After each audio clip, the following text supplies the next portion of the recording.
हाँ जी, नमस्कार। कैसे हैं सब लोग। तो चलिए आज हम बात करते हैं बीएससी सेमेस्टर से फर्स्ट के अंदर जो फिफ्थ यूनिट का एक नेक्स्ट टॉपिक है Taenia solium.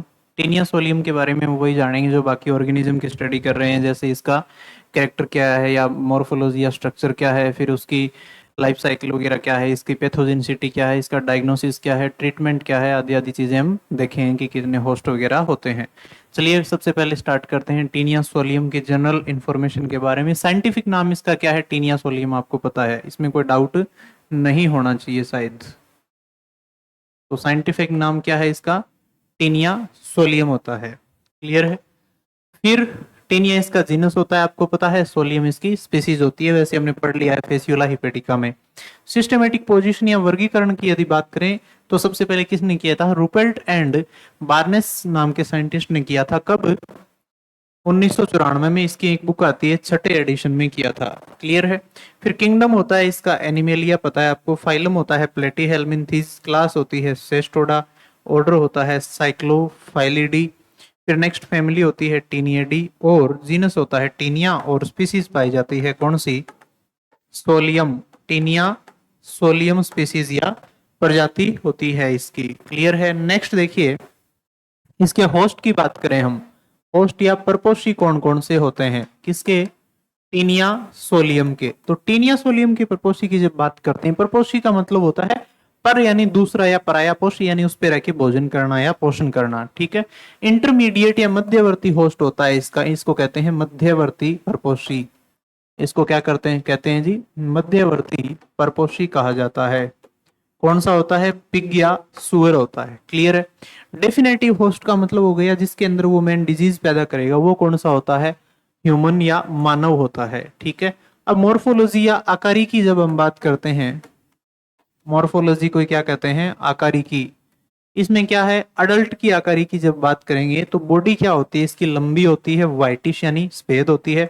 Dorso ventral. Dorso ventral का मतलब होता है पृष्ठ अधर। पृष्ठ अधर। पृष्ठ अधर। फ्लैटन यानी चपटी होती है। फ्लैटन यानी चपटी होती है। पृष्ठ और अधर साइड से बॉडी चपटी होती है, यानी ऊपर और नीचे से चपटी बॉडी होती है इनकी। फिर देखिए रिबन नुमा हो जाती है, ये कैसी हो जाती है? एक रिबन जैसी दिखती है ऐसे। फिर देर आर, सेकंड करेक्टर क्या है मॉर्फोलॉजी में? There are three regions in the body. तीन रीजन होते हैं बॉडी के अंदर। कौन कौन सा? स्कोलेक्स, नेक और स्ट्रोबिला। स्कोलेक्स, नेक और स्ट्रोबिला रीजन पाया जाता है। Scolex is the anterior and. Scolex क्या होता है? अग्रभाग होता है। Contain four cup like suckers. चार कप नुमा चूषक पाए जाते हैं। सक्कर्स को कहते हैं चूषक। क्या कहेंगे? चूषक। तो बॉडी के तीन भाग हो गए, चार। कौन कौन से? स्कोलेक्स, नेक और स्ट्रोबिला। स्कोलेक्स में चार शक्कर या चूषक पाए जाते हैं। Anterior three region is called as rostellum.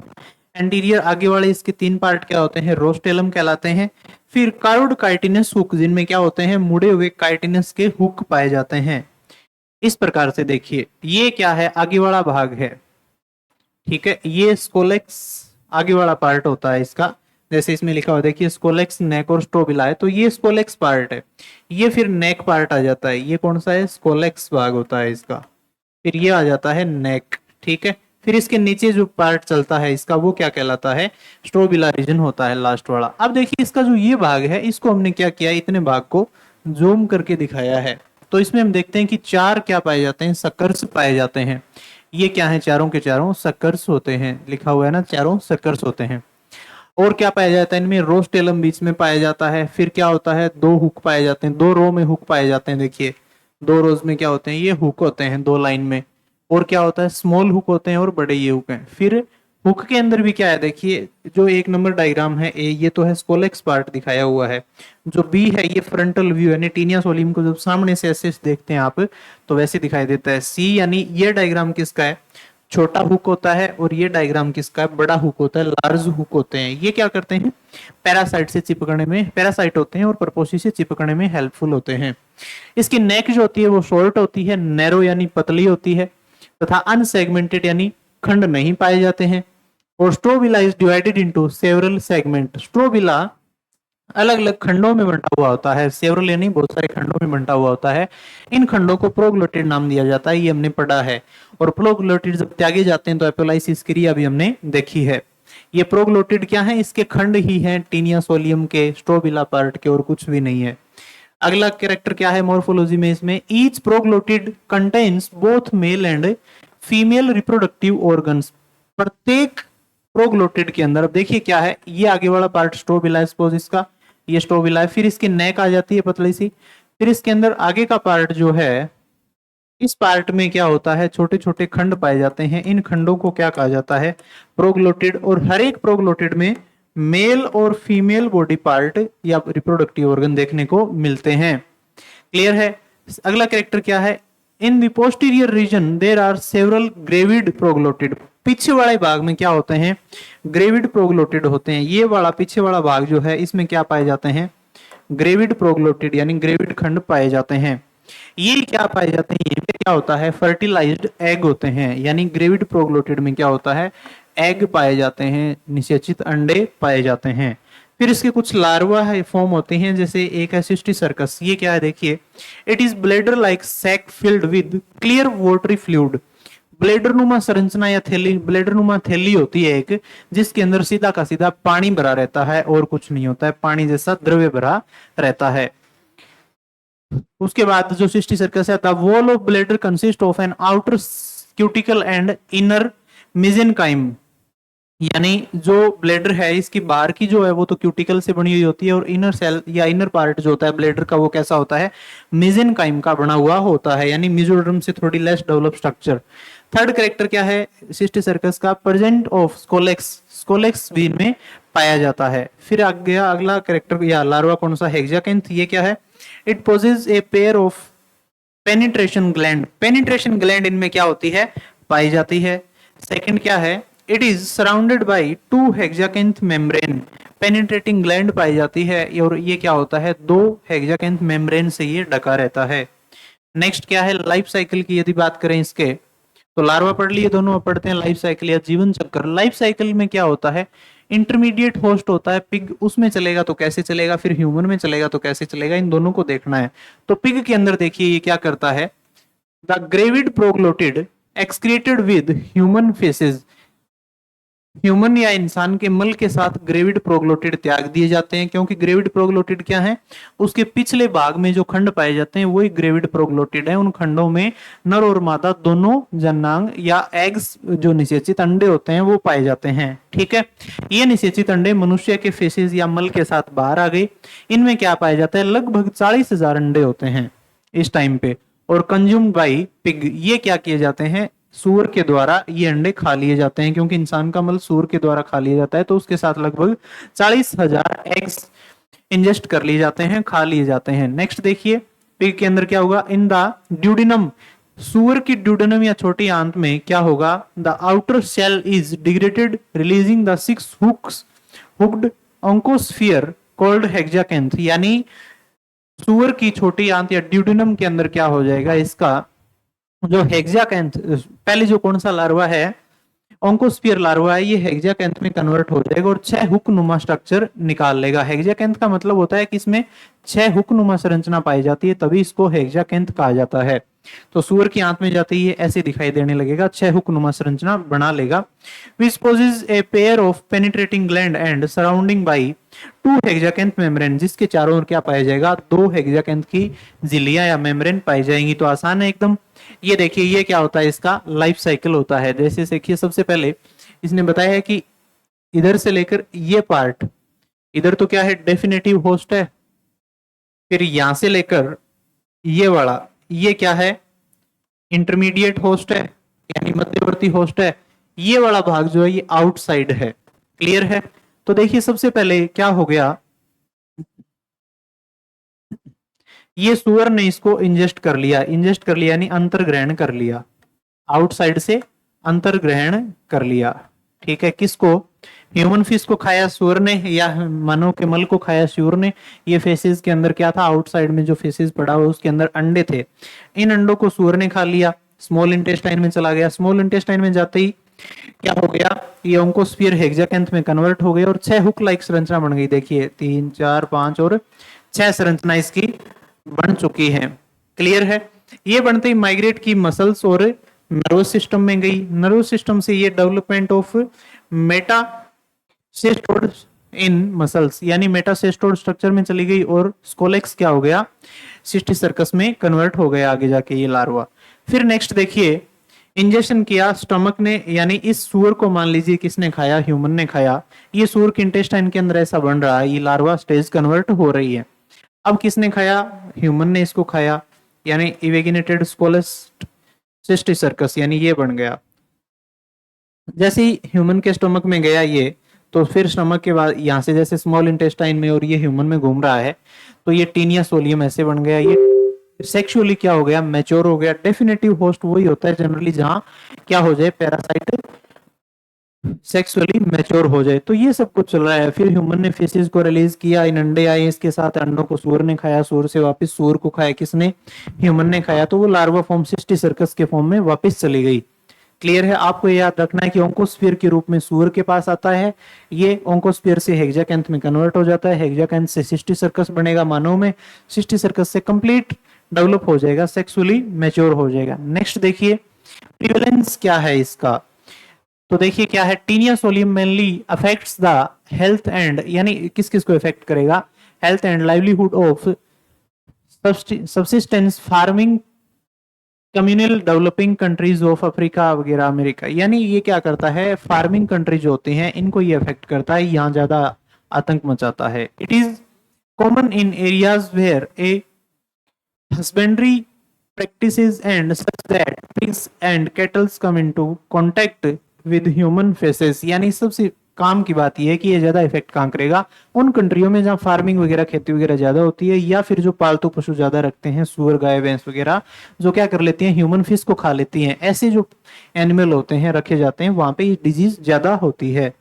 फिर एपिडेमियोलॉजी, एपिडेमियोलॉजी का मतलब होता है माहवारी विज्ञान एक तरीके से।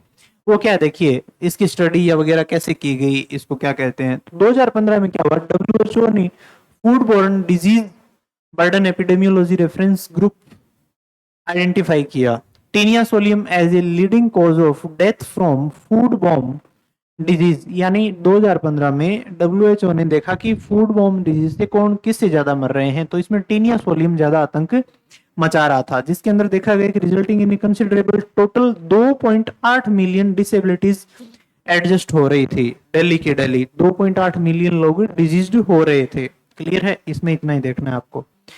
फिर देखिए treatment prevalence core to epidemiology world wide, यानी ये ट्रीटमेंट वर्ल्ड वाइड थोड़ा बहुत मिल जाता है। नेक्स्ट बात काम की यहां से आती है कि पैथोजेनिसिटी या रोग जनकता क्या है। तो रोग जनकता की जब हम बात करते हैं इसके,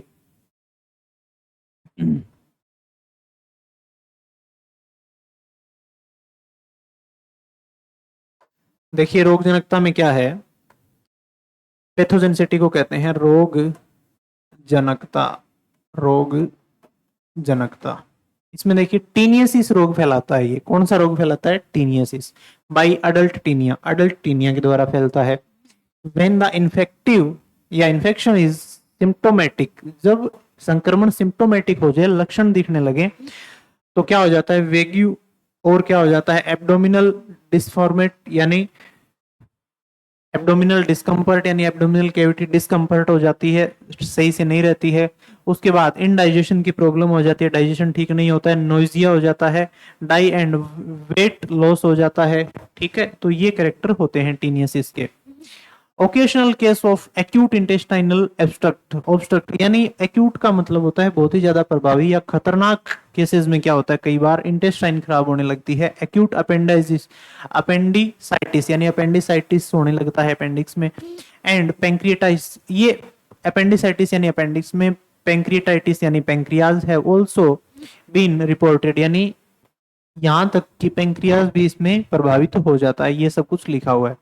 सिस्टिसिरोसिस या सर्कोसिस क्या है, बाई लार्वा स्टेज। तो टीनियसिस होता है अडल्ट से, सिस्टी सर्कस होता है या सर्कोसिस होता है किससे, लार्वा से, वो होता है अडल्ट से टीनियसिस। नेक्स्ट देखिए इसका क्या कैरेक्टर है, the cysticercus is surrounded by a fibrous capsule except in the eye and ventricles of the brain, brain और आई को छोड़कर ये क्या रहता है, सिस्टी सर्कस इसका क्या रहता है, एकदम कैप्सुलेटेड कवर में बंद रहता है। The larva evoke a cellular reaction starting with infiltration of the neutrophil basophil वगैरह, यानी इनके साथ इन्फेक्शन करता है या लिम्फोसाइट में इन्फेक्शन कोज करता है। फिर क्या होता है, plasma cell and at a time giant cells, बड़ी सेल्स को क्या करता है, दिस इज इफेक्ट करता है। This is followed by fibrosis and death of the larva with eventual calcification, यानी इसके द्वारा क्या करता है, ये डेथ कोज करवाता है। फिर क्या होता है, इसकी डेथ होती है। It may also affect the eyes, eyes को इफेक्ट कर सकता है, ब्रेन को इफेक्ट कर सकता है, और किसको, liver, heart, lungs, abdominal cavity या स्पाइनल कॉर्ड आदि को ये इफेक्ट करता है। फिर क्या आ सकता है, एक और क्या कोज कर सकता है, न्यूरोसिस्टिक सर्कस भी कोज कर सकता है। न्यूरोसिस्टिक सर्कस का मतलब होता है नर्वस सिस्टम को भी ये प्रभावी कर सकता है, कहने का मतलब है। फिर नेक्स्ट बात आती है इसकी डायग्नोसिस या निदान की। तो निदान में देखिए क्या है, एमआरआई एंड निदान का मतलब होता है कि उसका पता कैसे लगाएं, जो डिजीज है उसका डायग्नोज करने का मतलब है कि उसका पता कैसे लगे। तो एमआरआई या सीटी स्कैन से पता लग सकता है, considered to be the most sensitive methods of the date, यानी अभी तक क्या है, date of neurocysticercosis and are useful in establishing diagnosis, यानी न्यूरोसिस्टोसर्किस वगैरह हो जाए तो एमआरआई और सीटी स्कैन से पता लगाया जा सकता है। सेकंड क्या है, सीरोलॉजिकल, यानी क्या हो सकता है, सीरोलॉजिकल या surgical methods of detection of most often include in ELISA वगैरह भी इसमें, या ईएलटी भी एक टेस्ट होता है, ये भी यूज हो सकता है। एलाइजा यानी एंजाइम लिंक्ड इम्यूनोसॉर्बेंट ऐसे वगैरह, क्लियर है। और क्या हो सकता है, अदर मेथड टू डिटेक्ट, यानी अन्य मेथड क्या है डिटेक्ट करने की या पहचानने की, जिसमें आता है complement fixation and indirect fixation होता है। एक और क्या आता है, हेमोग्लूटिनेशन, यानी रक्त का जमाव हो सकता है। फिर इसका ट्रीटमेंट या उपचार क्या है, उपचार की यदि बात करें हम, तो एक ये सारे क्या हैं, दवाइयों के नाम है, praziquantel and albendazole are the two anticysticercal drugs used in treat patients, यानी पेशेंट्स को यूज ट्रीट करने के लिए दी जाती हैं। Diagnosed cysticercus in the brain and skeleton muscles में इनको देखा जाता है। और क्या हो सकता है, निक्लोसेमाइड हो सकती है, 2 ग्राम सिंगल डोज ली जाती है, इज अनदर इफेक्टिव ड्रग होती है एक फॉर सिस्टिक सर्कोसिस, ठीक है।